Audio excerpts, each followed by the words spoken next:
This message is brought to you by DoNotAge.org, the longevity research organisation that's on a mission to extend healthspan for as many people as possible via products that actually work. Start your journey today at DoNotAge.org and use code LLAMA for a 10% discount. That's LLAMA. It has nothing to do with age. It's your attitude.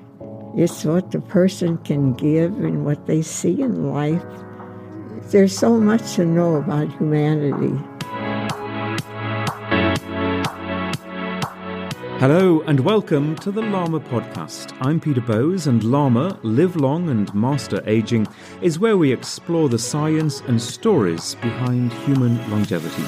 Today I'm in Newport Beach in California, where I've come to meet a quite remarkable lady. She is Ethel Travis, 102 years old, a former ballerina, a socialite, and, I hear, quite the life and soul of every party that she goes to. Ethel, it's great to see you. Hello. 102 years old. How old do you feel? Well, I'm with the young people usually, so I feel much younger. And I'm told I look younger. And I think that's what makes me feel that way.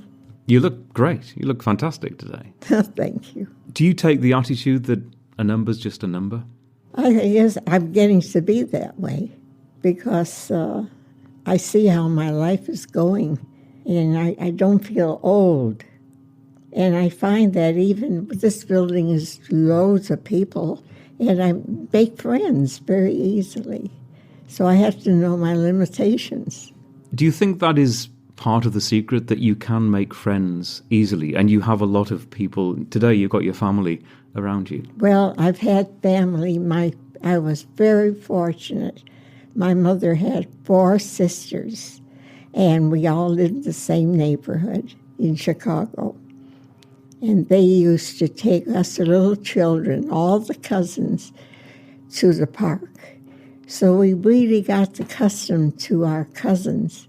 And this is something they all, don't forget me, they call to see how I'm doing. And it's a wonderful, wonderful feeling at this age to have a family like this and having my son and daughter. So tell me about your childhood and how you were brought up. What are your memories of that I have time? wonderful. Going to school as well. Wonderful, wonderful memories.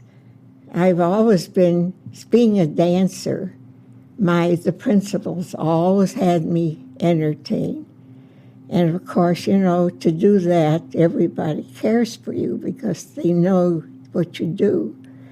And so I always was a little spoiled.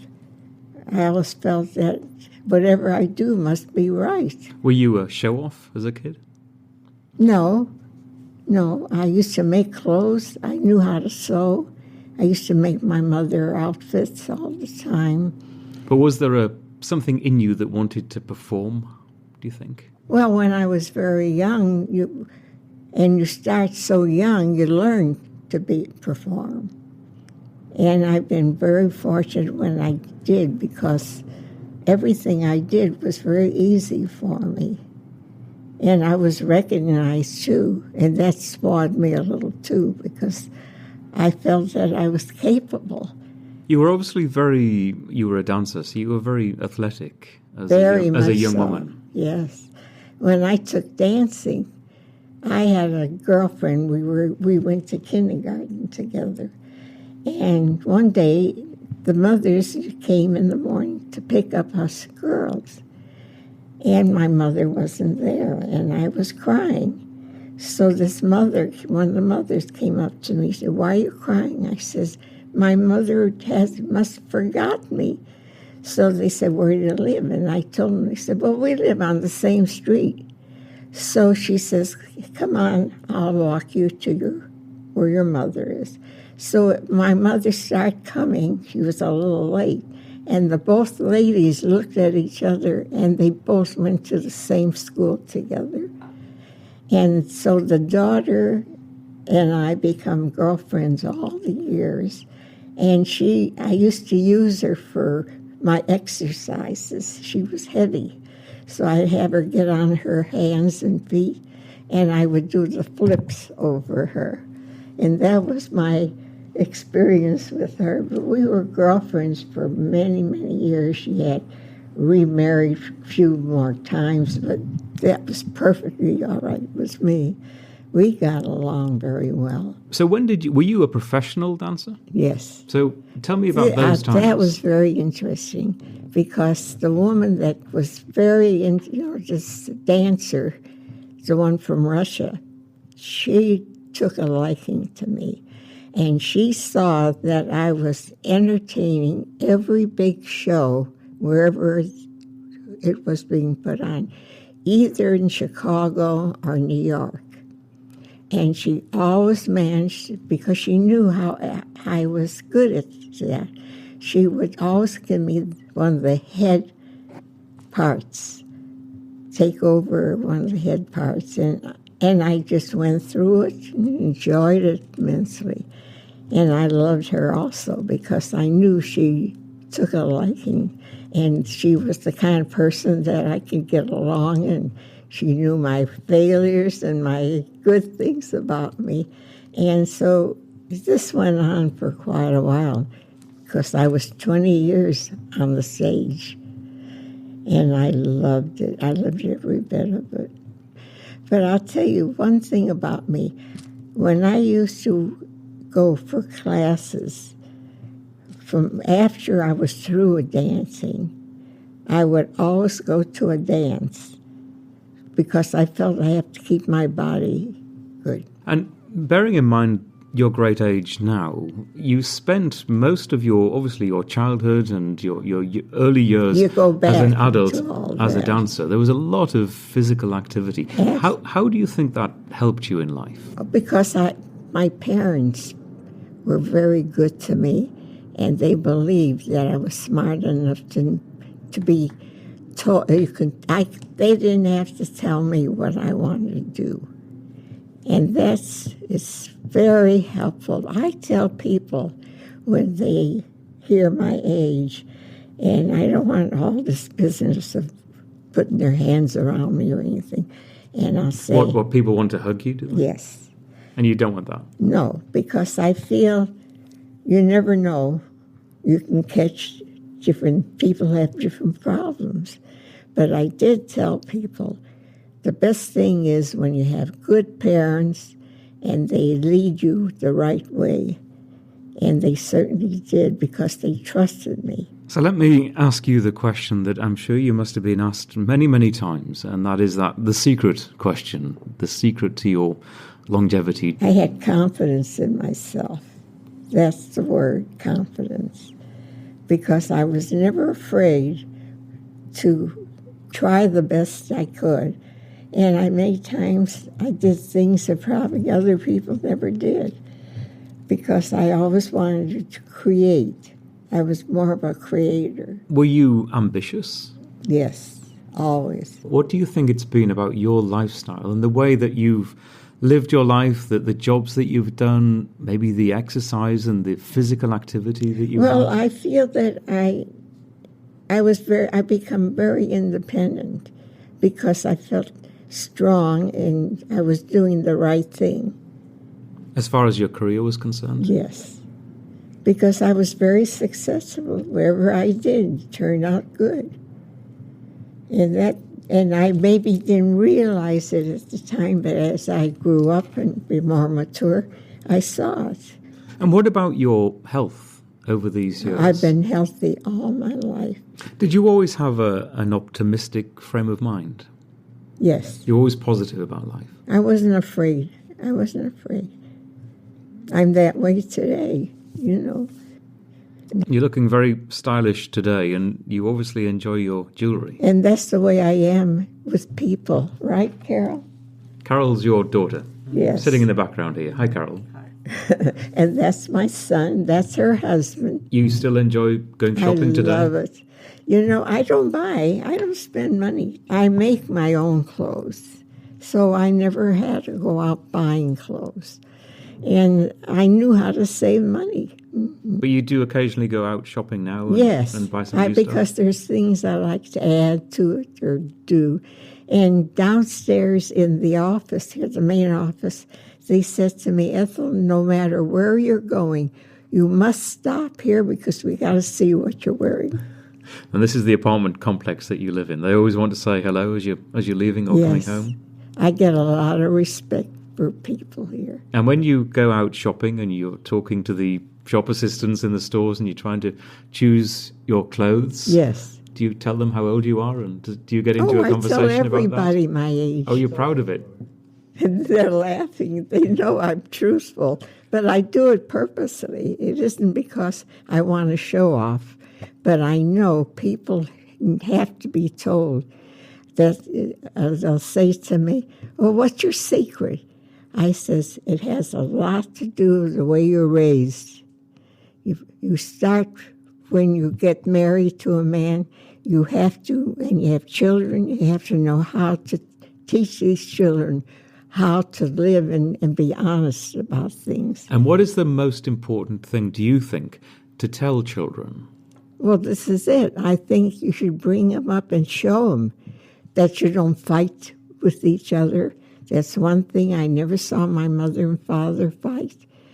And this is something, they had little habits in our house. It was unbelievable. My dad loved my brothers to come and rub his back. My mother's just, they had at that time where the heater was built in the building, and my mother used to be cold. She used to stand near that. So, you ever hear the Jewish people put something on their wall and their door that gives them, they show respect. Mezuzah, they call that mezuzah. So this is what I always tell people.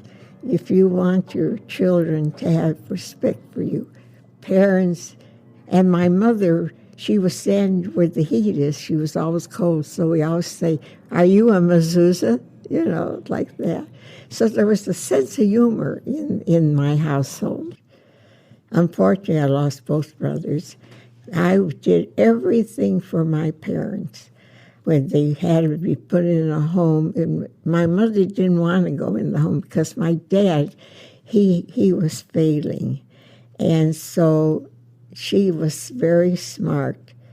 She went right with him, but first she said, I said, Mom, you stay. I had to think of what I should tell him. So I say, Mom, you stay home and we'll put Dad in.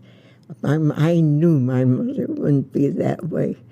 She wanted to be with my dad. So they went into a home lovely, together? Yes. And they were so well liked in that home. My dad used to sit at the piano. You're probably learning things you never knew. My dad sit at a piano where there was a woman that used to play all kinds of Jewish songs, and my dad would sit with her and sing the songs. And I didn't know that my dad took artwork in that home. And my mother used to play cards, and she used to make money. And she put the money. She was a good card player then. Yeah, and she put the money in a drawer. And when I come to see her, Ethel, I got money in the drawer. I think you better take it out. And how old were your parents when they went into the home? 96, yeah. They were aged 96? Yeah. And as the daughter, talking to them at this time, how was it difficult for you seeing them go into the home? Of course, but at least I knew. I went to talking about that home. When we finally got them to sign in to go, the man met me on the street one day, and he stopped me. He says, I remember you, the way you handled your parents. He made me feel, now see, this is the things that make me feel independent. And what especially did he remember about you? Was it your attitude towards them going into the home? Evidently. So they both lived until their late 90s? A full life. A very full life. Yes. They had the most beautiful friends. My mother used to be a very good cook, and she always had her friends over for dinner. And I used to have my friends for lunch when I was younger. And the fact that you went through that with your parents, now here you are at Yes. 102 years old, Right. and still living in your own home. I never dreamt I'd ever be this age, honestly. Do you have thoughts about yourself and potentially ever going into a home No. yourself? No. Would you do that if you felt it was the right thing to I think do? I would, yes. But you don't think about it? No, because I feel I'm doing very well. My family can tell you that. You do have a great family around you, and you are obviously still very mobile. Oh, yes. And live a full life. I am. I go with Carol, my book club. Occasionally we'll do things together. And when it comes to birthdays and celebrations, we get together. Tell me about your book club. Oh, I love the girls there. They're very, very fine. These girls have good backgrounds. There's two sisters from Spain, and they're very unusual. And when you say girls, Young ladies, I call them girls. they're younger than you, shall we say? Yeah. One of them is a lawyer. The other one, she has two adopted children, and they are lovely. Each girl they have a lunch, dinner rather, 6 o'clock once a month. And we have to read our books. After we eat, we all gather around and we discuss the book. What was the last book you read? The Nest, this is it. I still have it. And what's it about? Oh, it's a beautiful story. It was beautiful. It was a family, a mother that was struggled. Didn't she struggle? And so you all get together And every few weeks and you talk about the book that you've just Yes. read, and then do you swap books? Well, my daughter she buys for herself and for me. And we both discuss it on the phone many times, whether we like it or we don't, We'll pick out what we really liked about it, and I love that. So you have a very active social life, don't you? I have a couple of girls, they come here and make me lunch. They feel that maybe it's nice for them to do it, and I never refuse. And whenever you get the opportunity, you tell people how old you are. Oh, yes. I feel that I'm showing them that a person could still be young in mind and body and enjoy life. That's my feeling about it. And what sort of response do you normally get from people? Oh, they love it. Are you kidding? I have thousands of friends, am I right? Everybody loves me. I don't have to look for friends. And how do young people, very young people, how do they respond to being with someone who is 102 years old? I don't get much of that. And I'm very unhappy because I'm spoiled. I know the kind of life I had, and I see young people, their parents are working, which is a shame. They can't guide these children when they go outside and do things, and they get lost with bad things instead of good.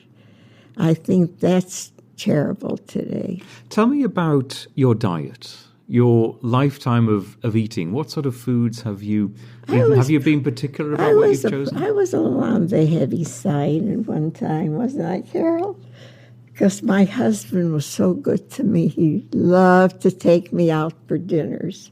He didn't want me to work. See, I'd have to make the food.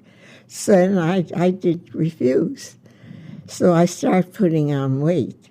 Now I'm way down to nothing. And it's wonderful. I love it. Did you eat everything? Yes. Well, I do it because I feel it's better for my health. What do you eat? Oh, I have such a wonderful breakfast. He makes good hot tea. This is your son who you live with? Yes. Jim. So tell me about your breakfast. Well, he always makes hot tea for me. And I have bananas, cut up bananas with milk. I love herring. Do you ever hear of herring? Mm. Well, I love that. And I love gefilte fish. So I have that for breakfast, don't I, Jim? And what about lunch and dinner? Well, it depends how hungry I am. And I always have so much in that refrigerator. It doesn't take me much. I know just what I want. I like peanut butter. And I love to go out and have lamb chops. Ah. In fact, I used to go to one place. This man couldn't get over me. He was the head of the store, and be very kind to people and see that what they wanted to eat, what they didn't. And he took a liking to me, and he always managed to give me more than I expected. But I loved lamb chops. And what gets me, I can't get over my way of liking lamb chops because I was in this country. What country was that where they had the lamb? The gentleman, say I was with the boyfriend at the time in New Zealand. New Zealand, yeah. okay. And we stayed in a home, private home. And this gentleman says to me, and my boyfriend at the time, it wasn't a husband, he would say to me, I want to show you something. So I come downstairs, and he put me in a little car. He had 100 lambs. And today, when I have lamb chops, I think to myself, have I got nerve to see those beautiful lambs, and here I'm eating them? But it didn't stop me. I still love lamb chops. So during your life, there's nothing in terms of your diet. There are no foods that you haven't purposefully eaten. You eat lots of meat, you eat vegetables, you eat I eat a real mixture. Yeah. Sometimes I'll eat a little more than usual. Sometimes I won't. So when people talk about diet being important, and especially as you look at longevity, Yeah, right. do you agree with that? Yes, very much so. What aspect do you agree? Because you're obviously not a vegetarian or a vegan. You eat a variety of foods. I eat everything. Is that the secret, do you think, to eat a bit of everything? Well, you have to have an appetite for those things. You have to see whether you like it or not. You got to test it. See, that's one thing. I test things, and if I like it well enough, I'll have it more. So that's why I say some people they get to live in a certain way that they got to have that or nothing at all. Do you like sweets? Oh, yeah, but I know there's a limit to that. I've got a refrigerator full of sweets because I get boxes of candy. Now, I understand you told me before we started talking that you don't take any medications at all. No drugs, but maybe a supplement, lots of supplements. Yeah. How have you been so fortunate, do you think, to get through your life without taking any, like so many Americans? And I don't. People around the world are taking all these drugs. I don't even drink. I bought something, some kind of a drink that I thought maybe I'll like to see a little. I walk up to it and I walk away. So you don't drink any alcohol? Well, when I'm with the girls, I'll have a little. They'll have a wine. At the book club? Yeah. So you'll have a glass of wine occasionally? That's what I like. And has it always been like that throughout your life, that you haven't drunk much alcohol? Not a big drinker, never. I think there's other things that I like better. Maybe I wouldn't have had a little more weight. But I like sweets. I think maybe being my husband taking me out so much is why I learned to eat too much. So this is what I'm getting from you. You're looking at your great age, your great longevity. The big thing in your life has been your social life, how you've integrated with people. Yes, I had wonderful. Your family relationships. It's not necessarily to do with your diet or your food, because it hasn't been that special. No. But you've had a very special social life. You've got a lot of friends. Absolutely. I was very, very fortunate. Never had to worry about a friend. And how do you exercise now? What do you do? I did something, I have to tell them. The woman that I take exercise from, she's excellent. So what she did one day, she had like 2 ladders. And she says to me, Ethel, see how far you can go up that ladder. Just with my hands. How far up did it go? That's what she couldn't get over. She says, Ethel, I've had all kinds of people. Nobody ever went up as high as you. I'm pretty strong, evidently, that I was able to pull myself up that way. How long do your fitness sessions last for? An hour. So you're doing these stretching and different movements for about 1 hour. And you do it every week? Every week. And you feel great afterwards? Oh, I love it.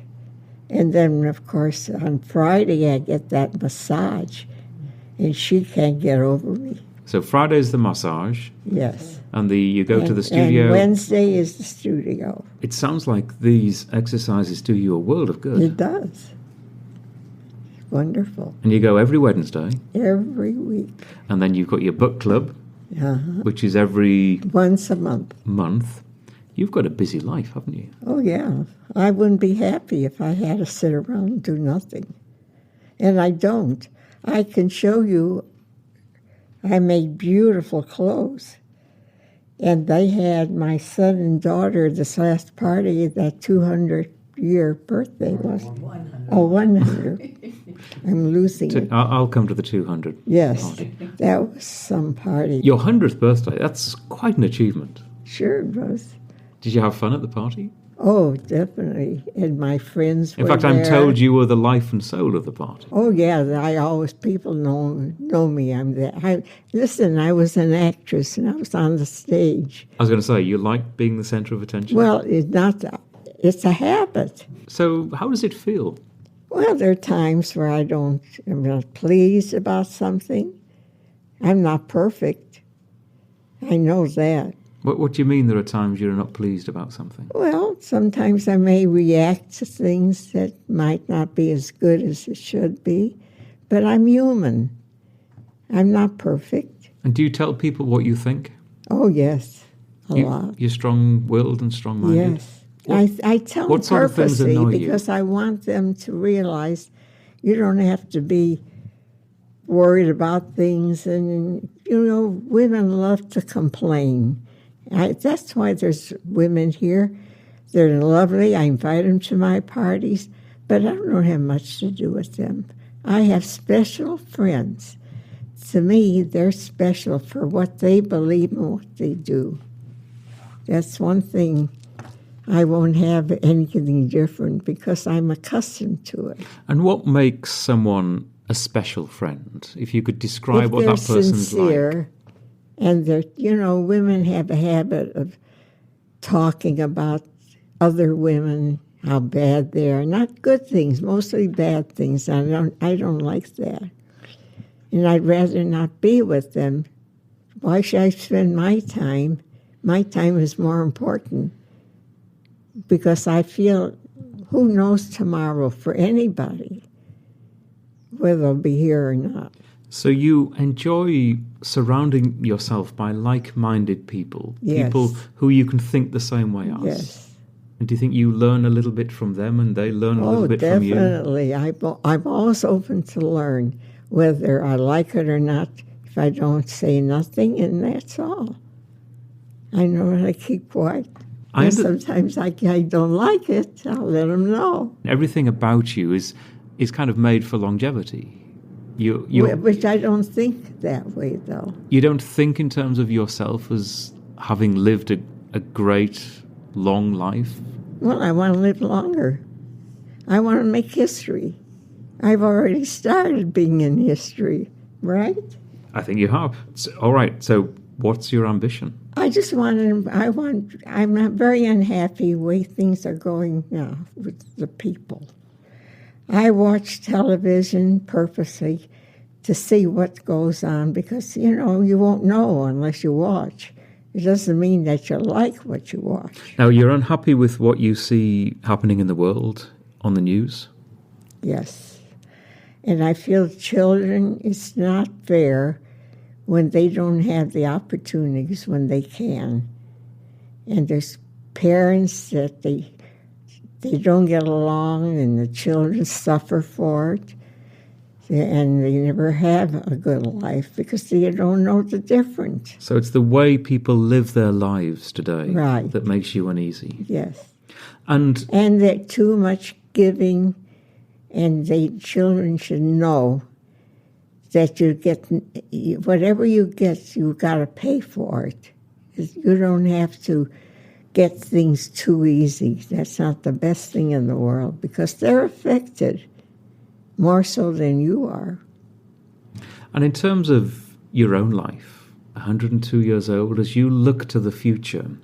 Well, I feel as long as I'm healthy, I must have a little something that's keeping me going. Some people call it the longevity gene, that you have it. Clearly your parents had it and other members of your family. Yes. Do you want to just keep on going? Oh, if I can help people, I don't care. But if I have to hurt people, I don't believe I should be here. But I believe there's reasons why I'm here, yes. And you told me earlier you want to make history. I do. In what way? It started already. Some people say that they can't get over my attitude. All those things make you more independent. And it isn't because I want to be what they call a snob. Have you ever heard that? Absolutely. You don't appear to me to be like a snob at all. Far from it. If I can help somebody, I'll do it. I feel very fortunate for many things in this life of mine, because I think I learned to have good taste, and I know how to understand people. And to me, that's so important. And I understand that as far as your body is concerned, you have plans for the future. And yes. You've been talking to USC, the University of Southern California. Yes, I've got already the papers.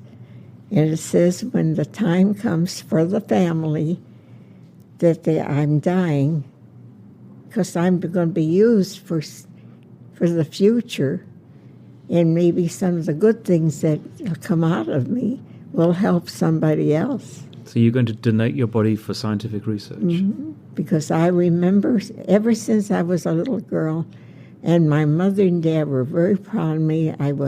They had a little uniform on me, like a nurse's uniform, and I used to go around and ask for money in different homes, and I'd give that money for a cause.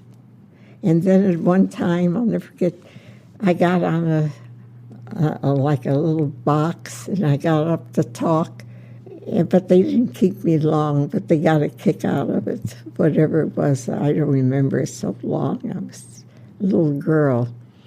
But I always wanted to be involved and learn. I didn't plan it, but maybe that's the way it came out.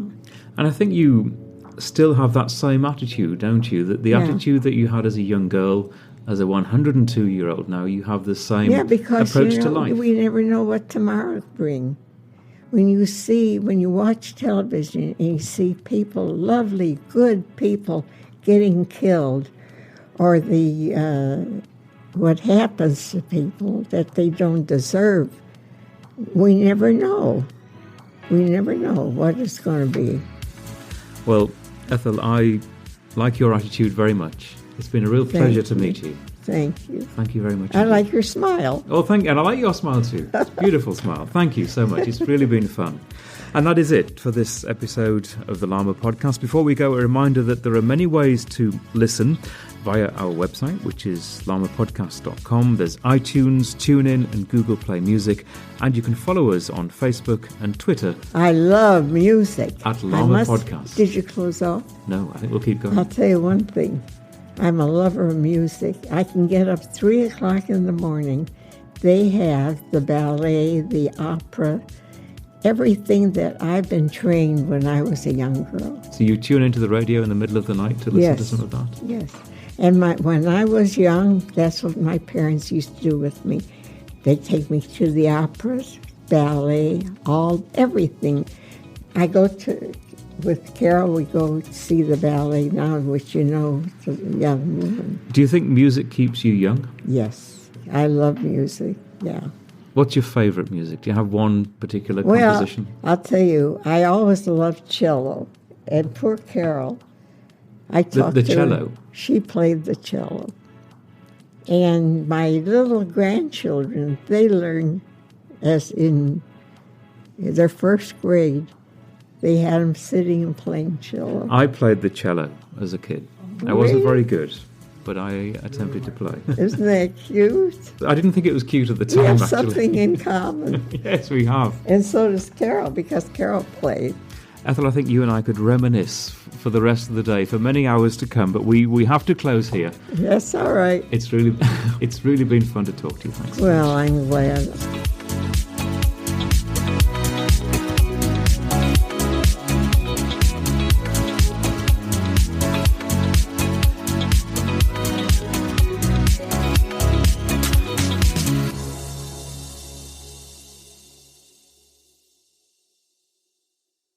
Health optimization is what this podcast is all about, and that means taking care of our mitochondria, the energy centres of our cells. Physical strength, avoiding frailty is key, and that's why the science behind urolithin A and the work of Timeline Nutrition is so interesting. You can find out more and get a discount code at our website and in the show notes for this episode.